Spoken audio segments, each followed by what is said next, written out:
আসসালামু আলাইকুম ভিউয়ার, স্বাগতম জানাচ্ছি আজকের ভিডিওতে। আজকের এই ভিডিওর মাধ্যমে আমরা শিখব ইঞ্চি টাইপ ইনসাইড মাইক্রোমিটারের ব্যবহার। এর আগের ভিডিওতে আমরা শিখেছিলাম ইঞ্চি টাইপ আউটসাইড মাইক্রোমিটারের ব্যবহার। যারা এই ভিডিওগুলো দেখেননি তাদের জন্য আজকের ভিডিওটি বুঝতে অসুবিধা হবে, তাই আগে এই ভিডিওগুলো দেখে আসুন, তারপরে এই ভিডিওটি দেখুন। তো চলুন আজকের ভিডিওটি শুরু করা যাক।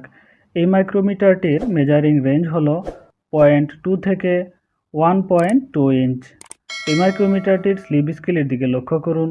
দেখুন এটি শুরু হয়েছে 2 থেকে বা এই পাশ থেকে। এর আগে আমরা জেনেছিলাম আউটসাইড মাইক্রোমিটারের সময় স্কেল শুরু হয় এ পাশ থেকে, কিন্তু এই মাইক্রোমিটারটির স্কেল শুরু হয়েছে এ পাশ থেকে। তারপরে এখানে যে নাম্বারগুলো দেখতে পারতেছি এগুলোর মান আমরা গত ভিডিওতে জেনেছিলাম, তাই এখন আমি আর বিস্তারিত এগুলো বলতেছি না। এখানে লক্ষ্য করুন 9 দেওয়া আছে, এই 9-এর মান হলো 0.900 ইঞ্চ, আর এই 1 এর মান হলো 1 ইঞ্চ বা 1000।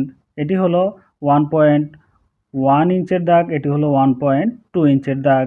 যেহেতু আমাদের মাইক্রোমিটারটির মেজারিং রেঞ্জ হলো 1.2 ইঞ্চ, অর্থাৎ আমরা এই মাইক্রোমিটারটির সাহায্যে 1.2 ইঞ্চ পর্যন্ত মেজারিং করতে পারবো। এবারে চলুন আমরা দেখে নিই এই মাইক্রোমিটারটির স্কেল কিভাবে রিডিং করতে হবে। আমরা এর আগে জেনেছিলাম ইনসাইড মাইক্রোমিটারের স্কেল রিডিং করতে হয় বিপরীত দিক থেকে। তো দেখুন আমরা এখানে প্রথমে মেইন ডিভিশন এবং সাব ডিভিশন কাউন্ট করব। তো এই মাইক্রোমিটারটির ক্ষেত্রে আমরা মেইন ডিভিশন এবং সাব ডিভিশন একত্রে কাউন্ট করব। দেখুন এটি হলো 0.400 এর দাগ, তারপরে যে দাগ আছে এই দাগটির মান হবে 0.375 ইঞ্চ, তারপরের দাগের মান হবে 0.350 ইঞ্চ। তারপরে দেখুন থিম্বল স্কেল আর এই দাগের মাঝখানে গ্যাপ দেখা যাচ্ছে, তো আমরা থিম্বল স্কেলের ভিতরে যে দাগ আছে ওই দাগটির মান নিব। তো ওই দাগটির মান হলো 0.325 ইঞ্চ। তো আমরা মেইন ডিভিশন এবং সাব ডিভিশনের মান পেলাম হলো 0.325 ইঞ্চ। তারপরে আমরা এর সাথে থিম্বল স্কেলের মানকে যোগ করে দেব। থিম্বল স্কেলের মান এখানে দেখা যাচ্ছে 15 যে দাগটি আছে এই দাগটি ডেটাম লাইন বরাবর আছে, তো আমাদের থিম্বল স্কেলের মান হলো 0.015 ইঞ্চ। তো আমাদের মোট রিডিং হলো 0.340 ইঞ্চ। আশা করি এই রিডিংটি আপনারা বুঝতে পেরেছেন। চলুন আমরা আরও কয়েকটি রিডিং প্র্যাকটিস করি, তাহলে পুরো ব্যাপারটি আপনাদের কাছে সহজ হয়ে যাবে। ঠিক একইভাবে আগে আমরা দাগগুলোকে বিপরীত দিক থেকে কাউন্ট করব। এই দাগটির মান হলো 0.600 ইঞ্চ, তার পরের দাগটির মান হবে 0.575 ইঞ্চ। তারপরে যে দাগ আছে থিম্বল স্কেলের ভিতরে ওই দাগের মান হবে 0.550 ইঞ্চ। তো আমরা মেইন ডিভিশন এবং সাব ডিভিশনের মান নিব হলো 0.550 ইঞ্চ। তারপরে থিম্বল স্কেলের মানকে এর সাথে প্লাস করে দিতে হবে। থিম্বল স্কেলের মান হলো 0.006। তো আমাদের মোট রিডিং হলো 0.556 ইঞ্চ। তো চলুন আমরা দেখে নিই আমরা যে বিপরীত দিক থেকে কাউন্ট করতেছি আমাদের কাউন্ট সঠিক হচ্ছে কিনা। যেমন এখন আমরা যাব হলো 0.550 এর দাগে। এই যে দেখুন এই দাগটি হলো 0.550 ইঞ্চ। তারপরে আমরা যাব 0.525 এর দাগে।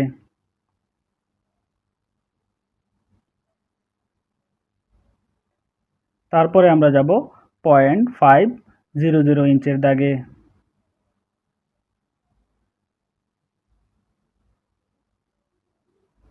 আশা করি আপনারা ব্যাপারটি বুঝতে পেরেছেন। চলুন আমরা আরও একটি রিডিং প্র্যাকটিস করি। এই অংশটি খুব ভালো করে লক্ষ্য করুন। আমরা এর আগে জেনেছিলাম এই মাইক্রোমিটারটির মেজারিং রেঞ্জ হলো 0.2 থেকে 1.2 ইঞ্চ। এই স্লিপ স্কেলের দিকে লক্ষ্য করুন। এই দাগের মান হলো 1.200 ইঞ্চ, তারপরে এই দাগের মান হলো 1.100 ইঞ্চ। তো আমরা এখানে অলরেডি মেইন ডিভিশনের মান পেয়ে গিয়েছি, আর তা হলো 1 ইঞ্চ। এই 1 ইঞ্চের সাথে আমরা এখানে সাব ডিভিশন কাউন্ট করে প্লাস করে দিব। তো এখানে লক্ষ্য করুন এখানে যে 1 দেওয়া আছে 1 এর মানে হলো 100 ইঞ্চ। তারপরে যে দাগ আছে এই দাগের মান হলো 0.075 ইঞ্চ, তারপরের দাগের মান হলো 0.050 ইঞ্চ। এবং থিম্বল স্কেল আর এই দাগের মধ্যে যেহেতু গ্যাপ দেখতে পারতেছি, তার মানে আমরা থিম্বল স্কেলের ভিতরে যে দাগ আছে ওই দাগটি কাউন্ট করব, আর ওই দাগটির মান হলো 0.025। তারপরে আমরা থিম্বল স্কেলের মানকে এখানে কাউন্ট করে দেব। থিম্বল স্কেলের মান হলো এখানে 0.004। তো আমাদের মোট রিডিং হলো 1.029।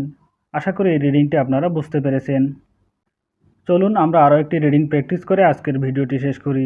এখানে দেখুন 1 আমরা দেখতে পারতেছি, এই 1 এর মানে হলো 1 ইঞ্চ বা 1000। যেহেতু আমরা বিপরীত দিক থেকে দাগকে কাউন্ট করব, তাহলে তার পরের দাগের মান হলো 0.975 ইঞ্চ। যেহেতু এটি 1000, তো এই দাগের মান হলো 0.975 ইঞ্চ। তারপরে যে দাগ আছে থিম্বল স্কেলের ভিতরে, ওই দাগের মান হবে 0.950 ইঞ্চ। তো আমরা এখানে মেইন ডিভিশন এবং সাব ডিভিশনের মান নিব হলো 0.950 ইঞ্চ। তার সাথে আমরা থিম্বল স্কেলের মানকে প্লাস করে দিব। তো থিম্বল স্কেলের মান এখানে দেখা যাচ্ছে 0.010 ইঞ্চ। তো আমাদের মোট রিডিং হলো 0.960। আশা করি আপনারা এই রিডিংগুলো বুঝতে পেরেছেন। চলুন আমরা দেখে নিই আমাদের রিডিংটি সঠিক হয়েছে কিনা। এখন আমরা আছি 0.960 এর দাগে, আমরা এবারে যাব 0.950 এর দাগে। দেখুন এটি হলো 0.950 এর দাগ। তারপরে আমরা যাব 0.925 ইঞ্চের দাগে। তারপরে আমরা যাব 0.900 ইঞ্চের দাগে।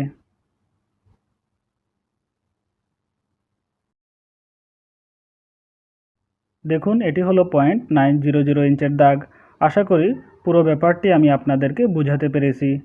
এবারে কিছু রিডিং আমি আপনাদেরকে দিয়ে দিচ্ছি। প্রত্যেকটি রিডিংয়ের সঠিক আনসার আপনারা আশা করি কমেন্টস বক্সে জানাবেন।